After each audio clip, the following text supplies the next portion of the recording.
I'm going to start refining the face, and I'm going to begin at this important point where the nose meets the brow. So I'm going to create this and then probably work down the nose a little bit. So I'm going to come around here like this, and then on this side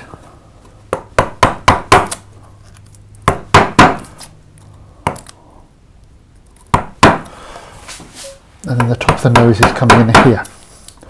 So this junction here is quite an important part of the carving. Come down here.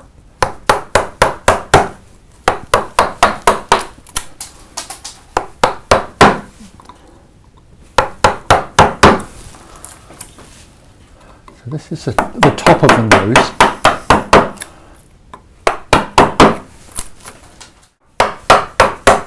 These eyebrows are kind of come down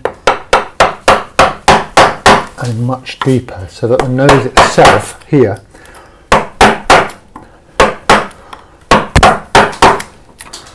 starts to get a deeper shadow in there.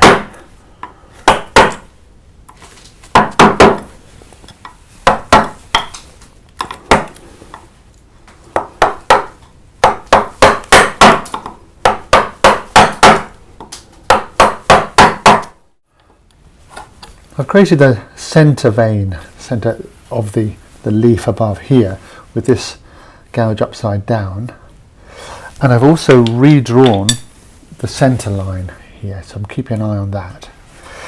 And then as I'm coming round still more, I'm deepening in here because lots of big shadows in there. So sort of coming down the nose more. This will come down this way.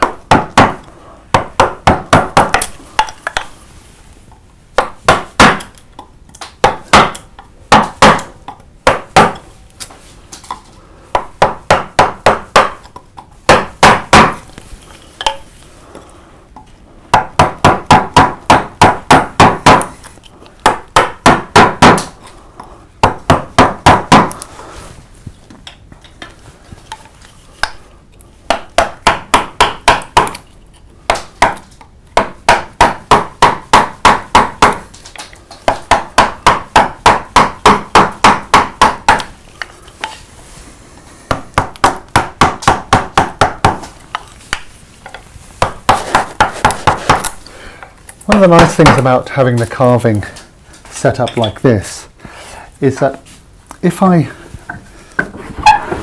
turn the screw at the back, you see I can turn this around and I can get at parts of this carving a lot more easily. So for example, I've turned it to the side. So that's the carver screw coming into its own. So I'm going to pull this down here. This is where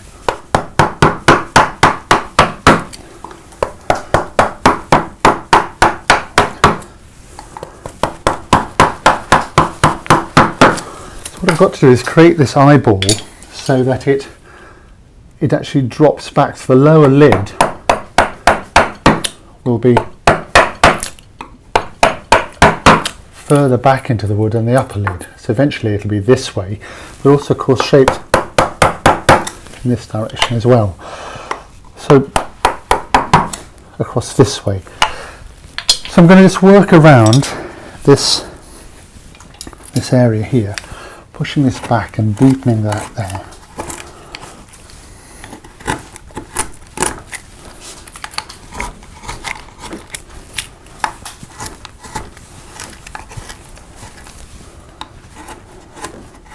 Eventually I'll need some bent gouges in here, but again no hard angles, make sure this is as curved as we can get it. Then at some point I'll be able to get a tool here that will fit into that curve, move it round so that it becomes the eyebrow, and then on this side I can copy it sort of match that across.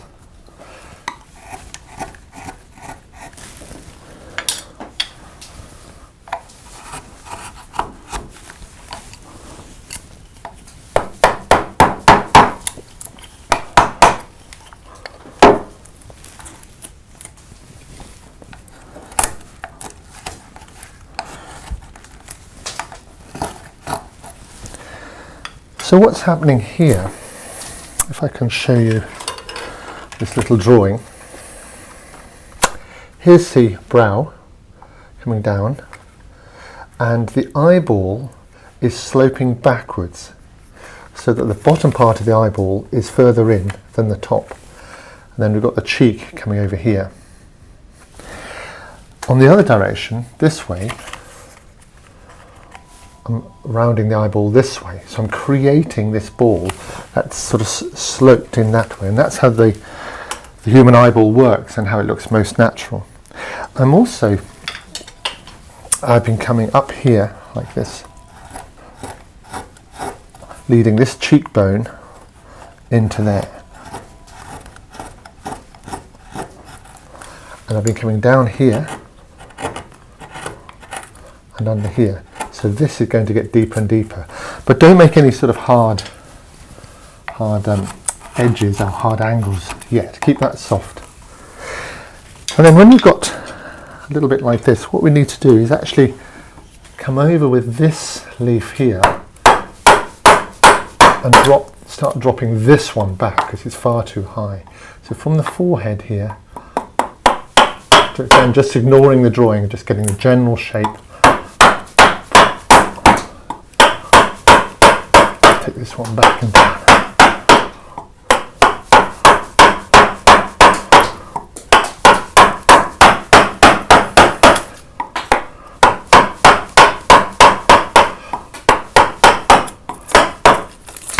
So what we're left with here, what's quite important, is this sort of shelf. There's a sort of little shelf in there where the eyeball sits, because as we do this, we've got a natural place for leaves to come out of. You can almost see there's going to be a leaf edge there. There's a leaf edge here. So these are naturally starting to happen. Just one other thing, here is another tough spoon bend, a short bent gouge, and you can certainly use this sort of thing. And if you haven't got a tough one for a mallet, you can just work it with your hand like this and into there.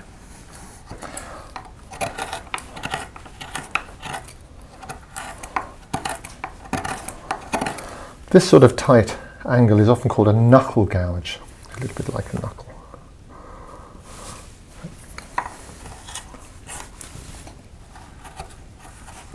So coming down the nose here.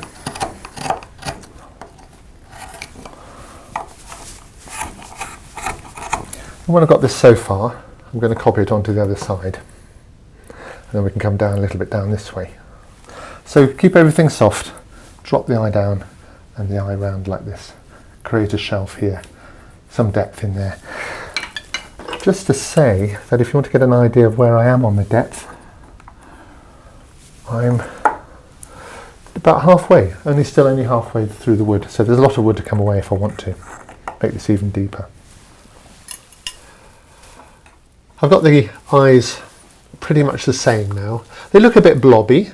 They're still early days. We've still got more wood to take away, I think, over here. But that'll do for now. And we're going to pass down to the nose here. Now, in order to get the nose to stand out, we've got to take more wood from below the cheekbone, which is coming up here like this. There's a sort of groove coming through.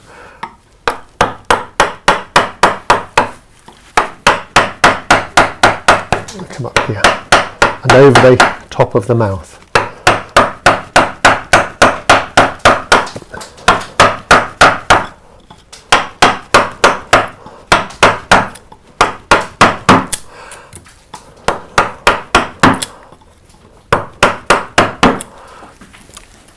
And another important cut to make will be one that comes across here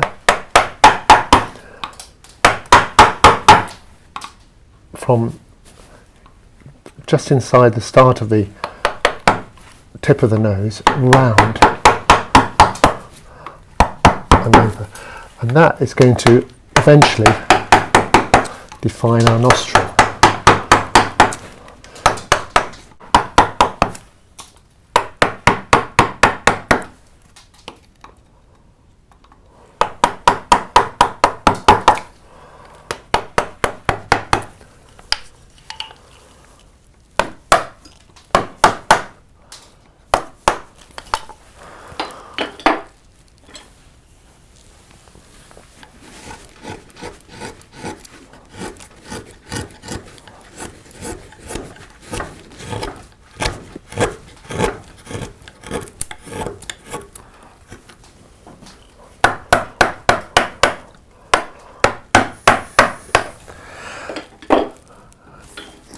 want to put this nose, or this bit under the nose, back a bit more, because the nose comes round.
What I don't want to do here is start undercutting.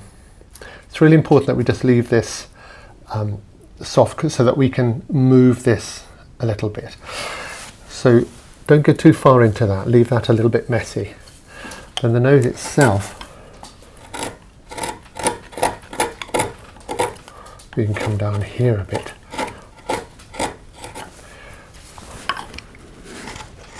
So there's a sort of big bit of the bony bit of the nose, a sort of almost like a bit of a diamond shape here going on.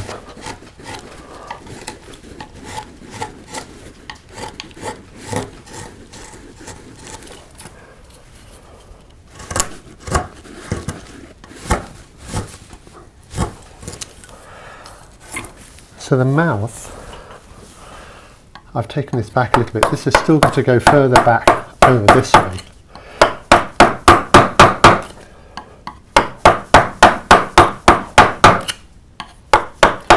Really the line I'm creating will be, I don't know if you can see a change of plane between this slope here and what will be the top lip, which I will redraw back in, which will be sort of here. So this is sloping this direction, this is coming in here. There's a sort of little point here where everything is meeting.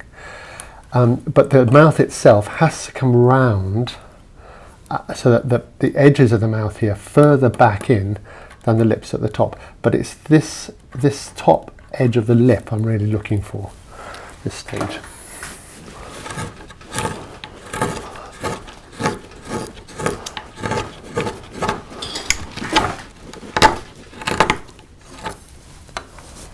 I'll turn the carving upside down so I can get at this bit better.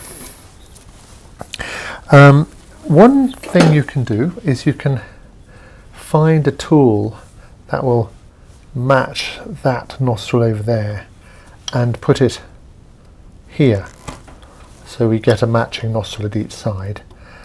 I'm not undercutting anything, although I'm setting the edge. This is still loose and I'm not undercutting here, and here's the upper lip, and a lot of this has still got to go back a little bit. But here will be the line of the upper lip as it goes around the nostril. It's hard old wood, but it's got a lovely red colour and beautiful smell, and I always think that wood should be a hard thing to carve. It is a tree after all. Okay, so I'll probably turn it back upside down again, but I think you get the idea. Don't be afraid to turn it upside down, also because it'll help with the symmetry, and you can use your calipers to check and the heights of different things as well.